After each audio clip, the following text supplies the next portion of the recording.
என்போ சேனலில் இன்றைக்கி மட்டன் கறி கொஞ்சம் வித்தியாசமாக செய்ய போகிறோம். அதாவது பழைய காலத்து மாதிரியாவும் அரைச்சி மசாலாவை அரைச்சி செய்ய போகிறேன். இது 1/2 கிலோ கறி மட்டன். அதுக்கு அந்த காலத்தில் அம்மியில் அரைப்போம் இல்லையா, அது மாதிரி இன்றைக்கி மிக்சியில் அரைக்க போகிறேன். இது தனியா, மல்லி, இது வத்தல், 5 வத்தல், சீரகம், ஒரு ஸ்பூன் சீரகம், 3 ஏலக்காய், இது கரம் மசாலா தான், ஒரு லவங்கம் எடுத்திருக்கேன். கரம் மசாலா இப்படி எடுத்துகிட்டு கரம் மசாலா போட தேவையில்லை. இது தாளிக்கிறதுக்காக வேண்டி ஒரு ஏலக்காய், பட்டை, கிராம்பு, பிரிஞ்சி இலை, அப்புறம் வெங்காயம். தாளிக்கிறப்ப வெங்காயம் போடுவோம். இது வெள்ளைப்பூடு, இஞ்சி அரைக்கிறதுக்காக வேண்டி எடுத்து வச்சுருக்கேன். இதை முதல்ல வறுத்துட்டு அரைச்சிட்டு இது கூடயே சேர்த்து இதையும் அரைப்பேன். நான் வெள்ளைப்பூடு இஞ்சியும் அரைப்பேன். இப்போ பார்ப்போம். அடுப்பு பற்ற வச்சுட்டேன், வானொலி வச்சுட்டேன். இப்போ நம்ம இதை லேசாக சிம்மிலே வறுக்கணும். நான் உணர்ந்த வடச்சட்டியில் தான் வறுக்கிறேன்.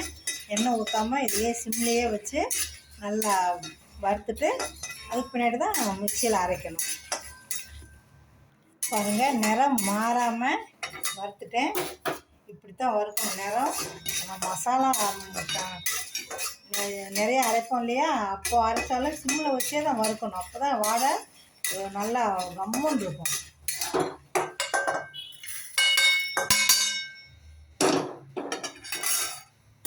வச்சாச்சு. இப்போ எண்ணெய் ஊற்றி ஒவ்வொன்றா வதக்க போகிறோம். நான் கடுகெண்ணெய் தான் யூஸ் பண்ணுறேன். ஏன்னா கடுகெண்ணெய் சாப்பிட்டு பழக்கம். கடுகெண்ணெய் நல்லெண்ணெயும் ஒரே மாதிரி. கடுகெண்ணெயில் நல்லெண்ணெயில் ரொம்ப கொழுப்பு இருக்காது. அதுக்காக வேண்டி இது ரொம்ப இதெல்லாம் ரிஃபைன் ஆகாது. இப்போ இதில் நான் தாளிக்கிறதுக்காண்டி போட்டேன். இப்போது சொன்னேன் இல்லையா, ஒரு ஏலக்காய், பட்டை, பிரிஞ்சி இலை, ஒரு கிராம்பு தாளிக்கிறதுக்காண்டி போட்டேன். இது நல்லா வதக்கினோடனே இதில் வெங்காயம் போடுவோம். இப்போ வெங்காயம் போட்டுருவோம்.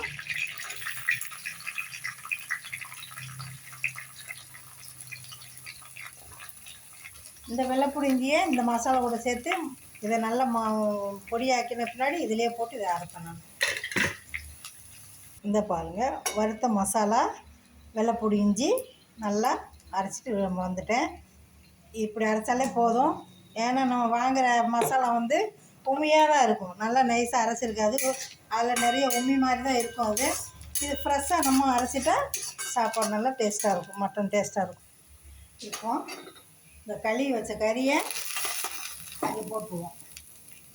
ஆனியனை போட்டு ஒரு வதக்கணும். நம்ம இந்த மாதிரி வெங்காயம் தாளித்து இந்த மாதிரி வதக்குறப்போ இந்த கறியில் இருக்கிற மட்டனில் இருக்கிற கொழுப்பெல்லாம் கரைஞ்சி சேர்ந்து அதனால் எண்ணெய் குறையா ஊற்றணும். ஊற்றி இந்த மாதிரி நல்லா வதக்கணும். வதக்கினா இப்படி வதக்கி நம்ம செஞ்சால் கவுச்சோட இருக்காது. குக்கரில் டேரெக்டாக செஞ்சால் எப்பயாவது ஒரு நாளைக்கு கவுச்சோட இருந்து போயிடும். ஆனால் இந்த மாதிரி செய்கிறதில் கவுச்சோடையே வராது. இப்போது மஞ்சள் போடுறோம். இல்லை,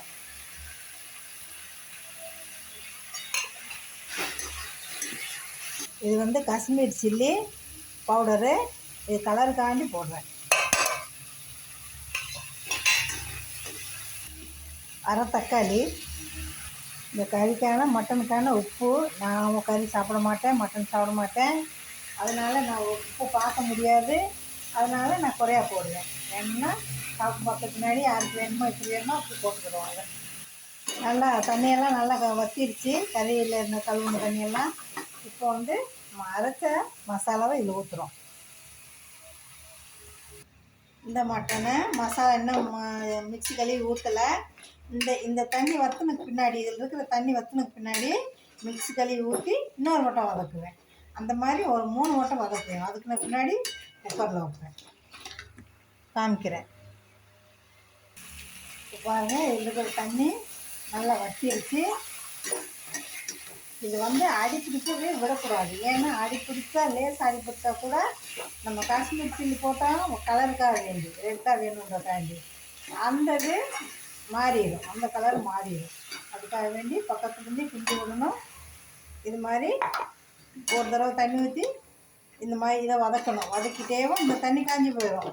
திரும்பி இன்னொரு தண்ணி இதே மாதிரி ஊற்றி வதக்கணும். பாருங்கள், தண்ணி நல்லா காஞ்சிடுச்சு. இப்போ இது 3 தடவையாக கொஞ்சம் தண்ணி ஊற்றுறேன். ஊற்றி இது நல்லா வதங்கட்டும். தண்ணி வத்திடுச்சு நல்லா.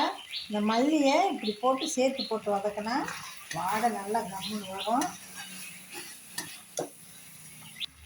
இப்போ நம்ம குக்கரில் மாற்ற போகிறோம்.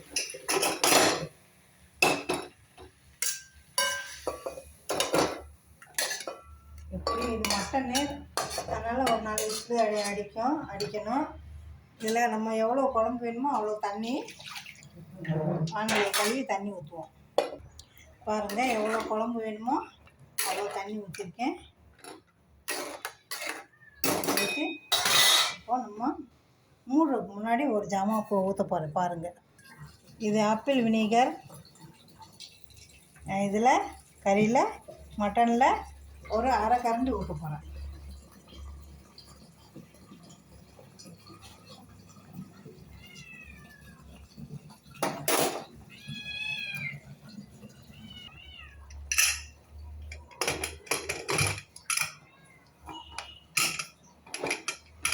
மூடி வச்சு 4 விசில் அடிக்கிற வரைக்கும் காத்திருப்போம். நேயர்களே, இப்போ நல்லா 3 விசில் அடித்து 4 விசில் அடித்து நல்லா குழம்பு ரெடி ஆயிடுச்சு, வெந்துருச்சு.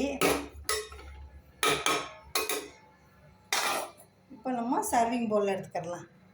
இப்போ குழம்பா சர்விங் பவுலில் எடுத்துக்கிடுவோம்.